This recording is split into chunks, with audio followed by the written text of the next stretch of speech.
The customer is always right. But are they? There are few things as awkward as addressing clients who push against your boundaries as a business owner. More often than not, I hear from Hennapreneurs all over that they choose to bow to the client's demands in order to maintain the peace and to avoid any scandal around their business.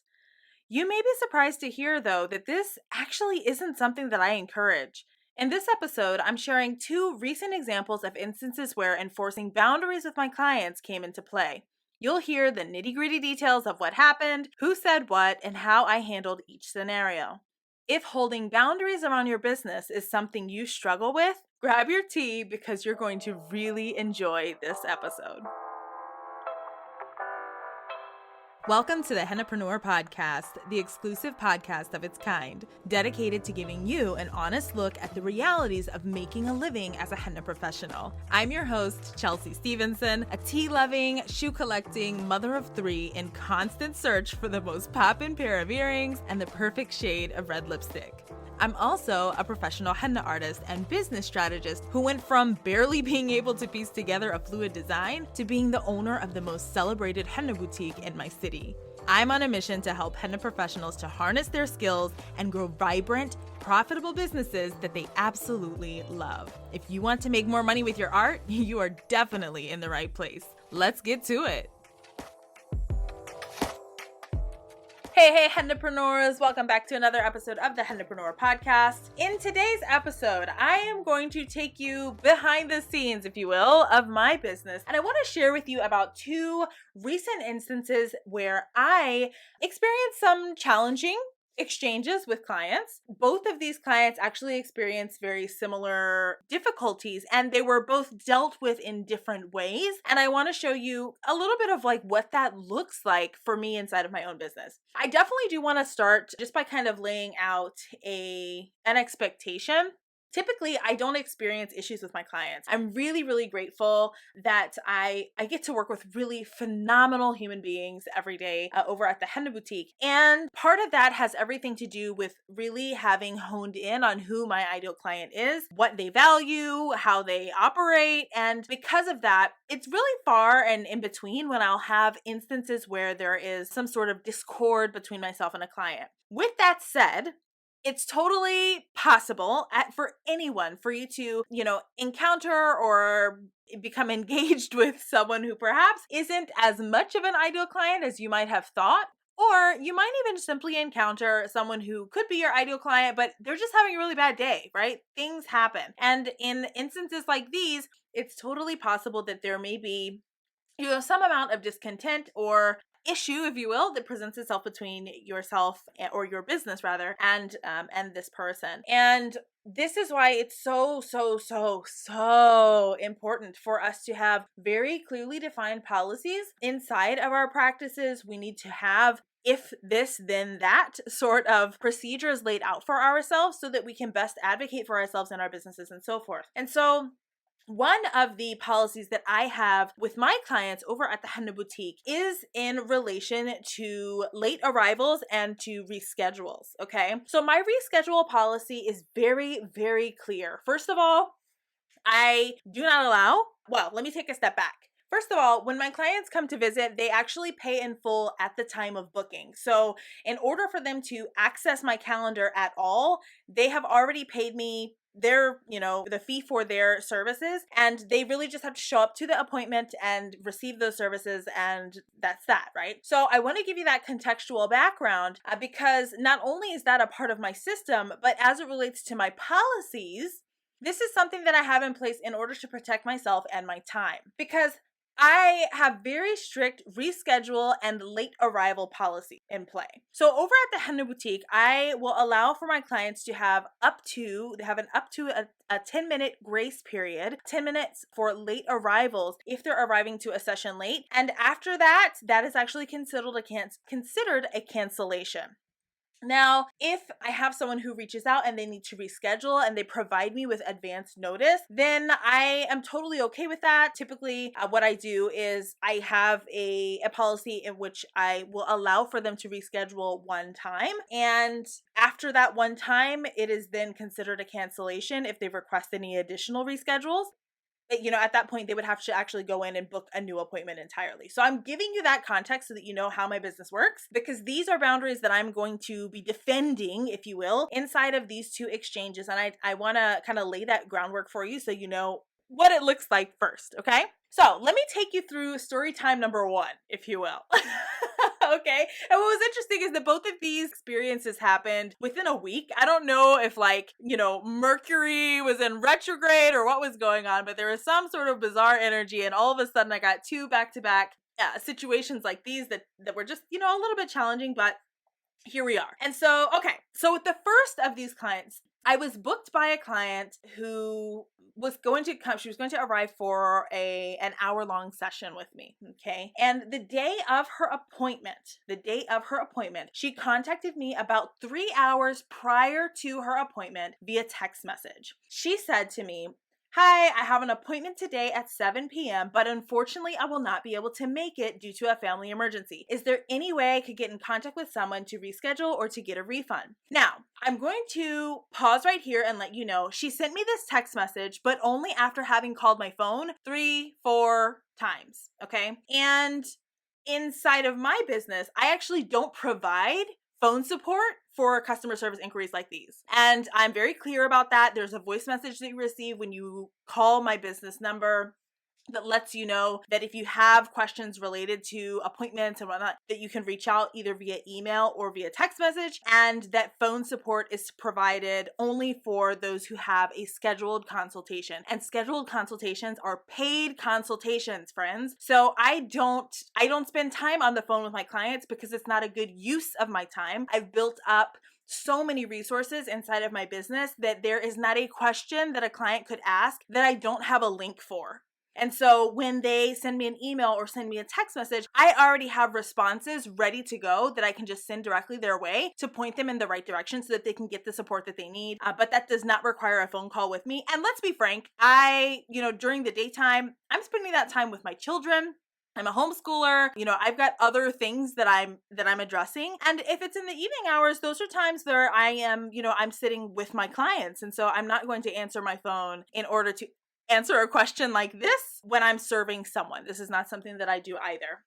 This person called multiple times, listened to that message multiple times, and then finally sent in this text message. So as soon as the text message was received, within 2 minutes, I replied also via text message saying, "Hey, thanks for the update. I'm happy to help with this. We can definitely reschedule your session. As a reminder," and I pointed her back to the policy that she viewed at the time that she made her booking. "As a reminder, and I let her know that we allow for a single reschedule without penalty. And I gave her a directive and a link where she could go to see what's available so that we could get her appointment rescheduled." She never replied to this message. In fact, I didn't hear from her until a couple of days later. Her appointment obviously came and went. Nothing was rescheduled. She called me a couple of times in between that, after having received that message. And then she sent me an email also.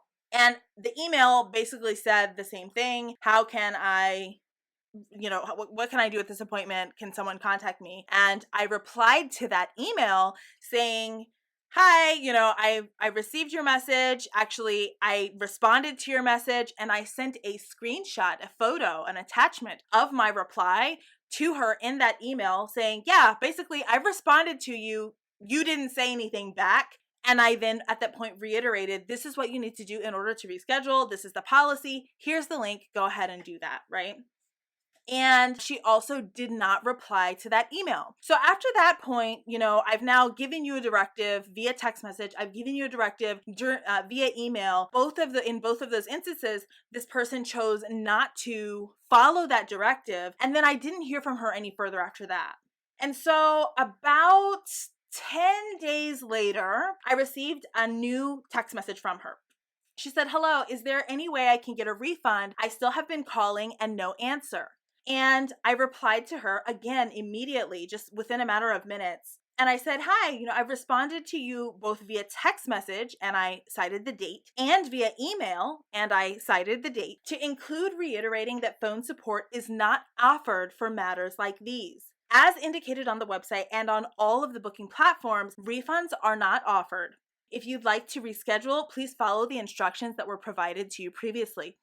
At that point, she then replied and said, yes, I understand that, but due to my condition, I will not be able to reschedule. So here now is a red flag for me, because this is someone who contacted me to say, I can't attend my session because there was a family emergency. She's now disregarded any directive that I've given her to actually reschedule. And now she's got like this new positioning where she has a condition that she's not going to be able to do that. Now, I don't know this person. I've never serviced this person before. She's would have been a first time guest with me at the Henna Boutique. So I can only take what I see at face value. And at face value, this is now looking less than honest. Okay. So I responded back to her and I said, I understand. And I appreciate you communicating this to me. I'll make note of the missed appointment as a cancellation so it's not outstanding on my records. Thank you. And she replied back almost immediately, okay, thank you. After about an hour, a little over an hour, she then sends me a new text message saying, so will I be receiving a refund? And I replied to her immediately saying, no. You're welcome to review the terms of service to which you agreed upon booking here. And I sent her a link. And not only did I send her a link, I also at that point sent her a screenshot with my refund policy, which is very, very clear. We do not offer refunds on henna services, okay, on bookings that are made. And so at that point, I think we're done, right? Because I don't hear from her, except for she does come back. She comes back about about 2.5 hours later. And she says, so at this point, not only have I sent her this via text message, I also go into my booking system and I generate a cancellation notice for her because she has, at this point, she's declining services. She cannot attend. She cannot reschedule. So that is what it is. So I cancel her session, which is now like outstanding, waiting to be reassigned, rescheduled to a new date. But she's declining that. So at that point, I send her a cancellation email. I process the cancellation on my end. It sends her a notice, an email saying, basically, thank you for letting us know that you're canceling, this appointment. We hope to service you in the future, blah, blah, blah, right? And I cite in that email, the fact that the offer was made to reschedule and that she has declined. Okay. And so she doesn't reply again to this text message for a while. About 2, almost 3 hours pass. And then I get a new text message from her saying, so could my daughter just come? Because I'm not going to waste any money. And at this point now, like the real thing is exposed, right? It's not, at least from my perspective. And who knows, right? Because again, I don't know her. I've never met her. This would have been our first time meeting one another. But she's not been, I'm going to say, truthful with me in her exchanges thus far, or it doesn't appear that she's been truthful with me in her exchanges thus far. And so now it's like, well, I don't want to waste my money. And that to me indicates like, we just wanted the refund. That's really what it is.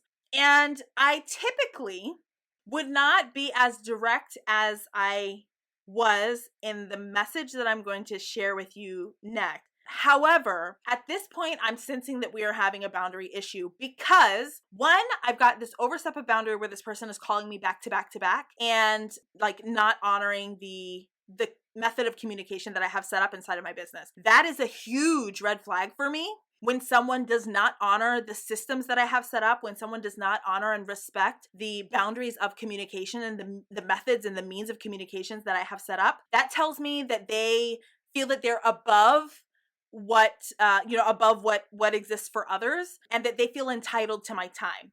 And this is like, when I see this lets me know almost immediately that this is not someone who I'm going to want to work with. And it's very, very rare that my opinion changes in this circumstance, right? So I've already got this red flag where I've got this person who's calling me incessantly and not opting to utilize the methods of communication that I've clearly outlined that exist, for my business. Also, now I've got someone who, red flag number 2 is the story has changed. It went from a family emergency to I have a condition to, well, can someone else come in my place because I just don't want to waste my money? Because at this point, it's clear to her that, the service has been canceled, like we're done here, right? And so now we're trying to come back and like make up for it. And then I'm also, because the tone in her message, and I try to be very cautious not to read into tone too much in text message or in email, because you simply don't know, right? Like, we don't know the way that the person on the other side of that device speaks, the way that they type, the way that they communicate. And so I try, when I receive text messages or when I receive, any communication in writing, I try to be very open to the idea that I might assign a tone that they didn't intend. But because I've already had these red flags, I'm just very, very direct in my reply.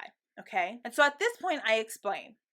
At each time an appointment is missed, it eliminates my ability to service someone else. This is why we have a strict no refund policy, which is communicated openly.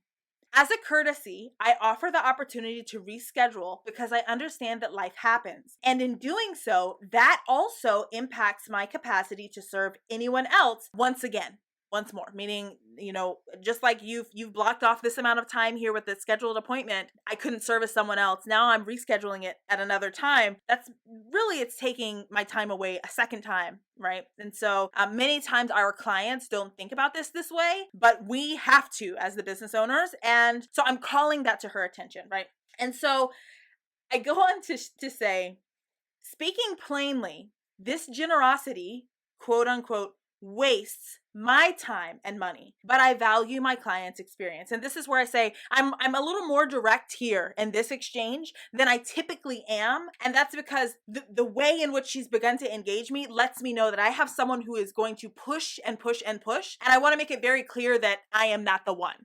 Okay? If I'm just being frank.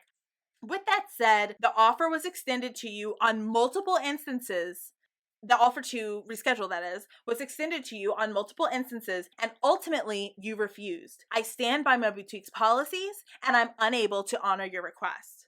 Now, I sent that message at 6:22 p.m. on that date, and she replied to me at 9 p.m. that night, and said, and that's fine, but I don't just have money to waste, so my daughter coming in my place shouldn't matter because it's my money. And at that point, I just entirely stopped engaging with this person. So I did not reply again to any text message. She did not call me any further. She has not messaged me any further. She didn't email me any further at that point. But at this point, like, you're contacting me at 9 at night, in an attempt to bully me into saying, yeah, sure, I'll transfer this appointment, when I've offered multiple opportunities to reschedule, but that's not really what was wanted. The refund, what was wanted, the ignoring, if you will, of my policy is what was wanted. And I was not willing to do that, especially considering the fact that this person at this point now has been consistent in trying to overstep boundaries. So no, I'm going to take what I was paid for the time that I was there, willing, able, available to help her not only on the date of her appointment, but also on any potential other dates, right? At this point, my effort and energy that's been expended simply on engaging with this person is worth the money that was paid to me for that booking. Okay. So that was the resolution there. And it's hardly a resolution, if you will, because, well, for her, it's hardly a resolution. I'm sure that she was unhappy with that resolution because it wasn't what she was looking for. And also, it was a resolution in that there was a decision that was made. The decision was very simple. This is the policy. I offered the opportunity to reschedule as per the policy. This person chose not to acknowledge the offer, and then eventually moved on to decline the offer. And then at that point wanted to backtrack and play this game. And that's not a good use of my time or effort. And so as the business owner, I made the decision to uphold my boutique's policy and not to offer her a refund or to offer her the opportunity to reschedule. Because at this point, she'd already wasted literally a day of my time. Literally a day was spent in exchange with this person. And that's no shade, right? It's unfortunate because I do very much value my clients' experiences, and I always want to meet with them where they're at. I want them to come and get their henna. I understand that when they book with me, I charge premium rates. When they book with me, they are making an investment in something, for themselves, for self-care. And also, just because they're opting to make an investment does not make them entitled to extra amounts of my time. And it certainly doesn't entitle them to overstep boundaries that exist for a reason, right? I share that with you because that's like one way that this situation can go. And I want to share with you another way that this also went. And this, with this second client, we also had an issue with tardiness and we ended up having to reschedule. So what happened was I received a part of my process is that, my clients, if they're going to be late, I tell them to let me know so that I can be prepared. And so I did receive a text message from this client at 9:16 p.m. saying, I'm going to be late. There's a detour for road work. Now, okay, so I live in the Baltimore area. And yes, it's true. There are often road work situations happening in the evenings. And also, fam, how are you really going to be late for an appointment at 9:30 p.m.? So I replied to her immediately and say, hi, thanks for letting me know. Could you tell me what's your ETA, right? What time should I expect you? And she replies back to me and says, I'll arrive at 9:50. We already have an issue here, right? We already have an issue here. She is scheduled at 9:30 and she's telling me she's going to arrive at 9:50, almost 10 o'clock. By the time we actually, assuming she arrives at 9:50, by the time we actually start, it would be 10 o'clock. And this, you're already seeing the challenge here, right? So as soon as I receive this message, I say, okay, I'm afraid that's outside of our window for late arrivals. I'm happy to offer you a reschedule, but I wouldn't be able to accommodate a 20-minute late arrival for a 30-minute session. And then I go on to give her a link and I let her know, please visit the website at this specific link to review the current availability and reply to this message. And I let her know what she needs to do so that we can get her appointment rescheduled without her continuing on her way, right? Continuing to come towards the boutique, because at this point, the appointment's not happening. She then responds, can I get a refund? And I said, no, we have a strict no refund policy, but are happy to offer a one-time reschedule so you don't miss out on your investment. She then replies, well, this is not my fault, and I'm still within the 20-minute time frame, but you're already rescheduling me. To which I replied, you said your ETA is 20 minutes after your scheduled start time. Our tardiness policy allows for up to a 10-minute delay. Typically, such late notice would actually constitute a cancellation. My offer to reschedule is being generous. If we were to begin, you'd only be able to receive 10 minutes of service. The offer to reschedule is for your benefit. Please let me know if you'd prefer to reschedule or simply cancel this session. So at this point, I'm now applying this boundary. Hey, look, you're telling me that you're going to arrive 20 minutes late and your appointment is only for 30 minutes. And let's be honest, for Hennapreneurs, you guys already know, again, let's say she arrives 20 minutes late to this 30-minute appointment. It's going to take her some time just to get settled in. We're starting at 30 minutes after her 30-minute appointment, which means that we are now starting at the time that she should be getting up to leave, basically, right?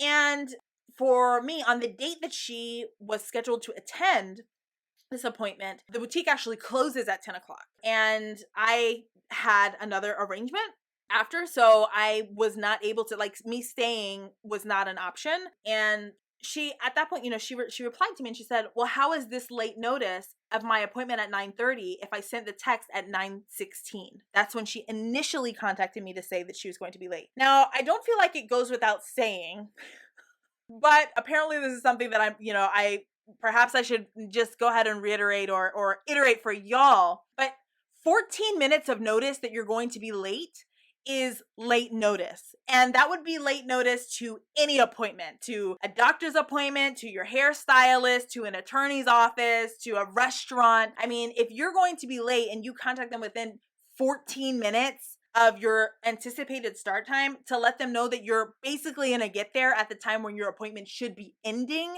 that is late notice. And for me, inside of my business, typically I look for a minimum of 4 hours advance notice. So even with the client that I mentioned just prior, she contacted me within 3 hours of her start time, but I was willing to be flexible. And that's where I'm saying you can opt to be flexible. There are times when it's okay to be flexible and where it's okay to extend generosity towards your clients. But this is an instance where that's not like, I'm not going to debate with you about whether or not 14 minutes is enough notice. Like, the bottom line is you are going to miss your appointment, you know? And so at that point, I don't even engage that question, because it's just, to me, I'm sensing it to be argumentative. And honestly, it's not productive towards us finding a resolution toward, for this appointment. So I let her know. Please let me know. I just sent her literally again the same message. Please let me know if you prefer to reschedule or simply cancel the session. She then replies, I'll do my 10 minutes. Okay, now Hennapreneurs, how many of you would just say, okay, and let her arrive and give her the 10 minutes of service and move on with your life? I'm guessing that many of you probably would, because typically, we as women, we're socialized to be avoidant of conflict. We're socialized to want to people please. And so here, you've got this person who's saying, well, basically I purchased this 30-minute window. If I still have 10 minutes, then I'll just take the 10 minutes. But this is the thing from my perspective. And this is something that I teach my students. So like this y'all are getting some free game. Every time you sit down with a client, you are producing work that then goes out into the world. Every experience you have with the client, you are creating a story for them to then share out with the world. So if it's a great experience, they're going to share that. If it's not a great experience, they're also going to share that. If the work is nice and crisp and clean and, well representing of your skill, they're going to share that. And also, if the work is sloppy and rushed, they're going to share that, right? I am not willing to see a client for 10 minutes. First of all, as I continue to reiterate, if she were to arrive 20 minutes late, that 10 minutes wouldn't be spent doing henna, because she still would have to come in. We'd have to get her to wash her hands. She's going to have to settle in. I'm going to have to ask her the questions about, is there anything that she's looking for? Then begin to create. If we're lucky, she might have around 3 to 4 minutes of actual design application time. And she's purchased a 30-minute session with me. Why would I offer this person 3 minutes of service or 4 minutes of service at best, and then send her back out into the world? I'm not going to create work that is a poor representation of the service and the experience that I offer my clients because this person is running late. Sorry, right? And this isn't something that I share with her, but I'm sharing it with you because I want you to understand the decision-making process behind me choosing to hold this boundary and not give her the 10 minutes that she's asking for. While she's asking for it because it might feel, beneficial to her in the moment, I'm the expert. This is my business and I know better, right? And so sometimes we have to be aware, and this is where I'm really pointing at you, right? Sometimes you have to be aware that you are the expert. This is your business and you know better. You know better, right? You know that it's going to take her the time to get settled in. You know that it's going to take the time for you guys to have a discussion around the design. You know that it's going to take time for her to have her design dry sufficiently for you to be able to then send her back out, right? This is not a 10-minute exchange. In fact, I don't even offer a 10-minute selection at the Henna Boutique at all. So if the amount of time that I was given to work with this person is beneath, it's less than what my minimum service is, there's absolutely no way that I'm going to do that, because I wouldn't be able to produce something that would represent my business in the way that I'm willing to send out into the world, right? And so at this point, I am very direct with her. And so I reply to her and I say, perhaps I was unclear. The options available are to either reschedule or cancel entirely. Your arrival is outside of the grace period provided. I'm unable to offer services within such constraints. Please let me know which of the offered solutions you would prefer. And this message was sent to her at 9:43 p.m. 9:43. So this is the thing. Typically, when someone is a late arrival, at 10 minutes after their scheduled start time, I send out a cancellation notice that says something to the effect of, sorry we missed you.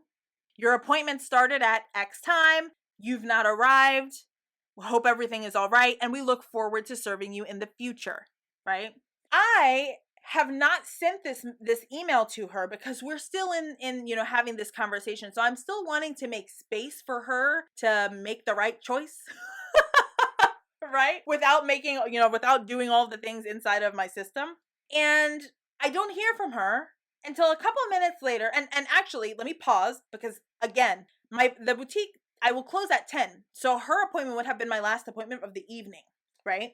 At this point, I've already told this person I'm not offering you services tonight. And so I pack up after I send this, I send this message. I pack up, I clean up my space, I'm ready to go. I get in my car and I've literally already driven away. I'm no longer even at the Henna boutique because I've already said I'm not offering services within this, within this capacity, within these constraints. It doesn't serve her, it doesn't serve me, and aside from that, it's outside of my policies anyway, right? I have something else, I have another arrangement, another engagement that I have, so I'm out of there. So I leave, and I'm literally driving down the highway, and I get a text message saying I'm at the exit. Then I get another text message saying I'm here. Then I get another text message, and I don't respond to these because I'm like, if you're at the exit, like, I didn't tell you to continue to drive towards the boutique. I was very clear. Services are not happening tonight. When I get the message saying she's here, like, the same. I'm like, well, she's going to realize no one is there. The lights are now off. The building is locked. It is what it is, right? I gave the options. We didn't want to engage those options. And then finally I get a third message that says reschedule. Okay. So as soon as I get this message, I reply back to her. Awesome. And I give her the details of what she needs to do so that we can get the appointment rescheduled. She sends me a new date and time. I say, perfect, you're all set. Have a great evening, and I'll see you on Saturday, the date that she rescheduled for. So on that Saturday, and this is where it's I want to give you guys a little bit of like behind the scenes, because when you have a situation like this where there is, well, we can call it conflict, right? There's a conflict, there's a discord, there's a discontentment between, your business and your client, and then you reschedule. Oftentimes the fear around rescheduling is, well, what happens if they get to the rescheduled appointment and they're still mad? What happens if they get to the rescheduled appointment and they're angry? And in this case, she rescheduled for 2 days later, right? So this exchange is still fairly fresh, right? And I want to share with you how I handle that because it's important. When you have a challenging exchange with your client and you have to enforce a boundary and you sense that there may be discontentment around that, and then you're scheduled to see them afterwards or scheduled to see them again, you cannot come to that appointment in that same energy. So she was scheduled to then be my first appointment that following Saturday. And when she came to that appointment, I served her like normal. She arrived, she let me know when she arrived, which is one of my policies because of the pandemic, right? I let her know, hey, perfect, come on in. We get her set up. We do her henna. She's lovely. I so enjoyed getting to meet her. I so enjoyed getting to create for her. And after it was all said and done, after her designs were completed and after, she had everything finished, I then let her know, like, this is where, 10 minutes, there's no way you would have been able to experience this, right? And she was really happy with the designs that she received. She thought they were so beautiful. And, but I could sense also that when she came in, she wasn't sure if I was going to meet her like with discord or with like this energy of, being frustrated or what have you. No. This is business. It's not personal. We are maintaining the boundaries around our business, and it's not a personal attack. It's not a personal offense even. It's just policy. All right. And so if we can really own that and remember that in our exchanges with our clients, things will be so much easier for you, to draw those lines in the proverbial sand when it needs to happen. And also to service your clients well in the future when you see them, right? So I could tell, again, when she arrived, she's a little bit like, what's she going to get? And I greeted her like as if this was her first time coming to the boutique ever, as this was her first appointment, as if we never even had rescheduled. Why? Because it's not necessary. It's not necessary. What's necessary is that she arrives and she has a really great time, that she served really well, and she's sent back in the world, feeling great about the designs that she received and the time that she spent with me as her artist, right?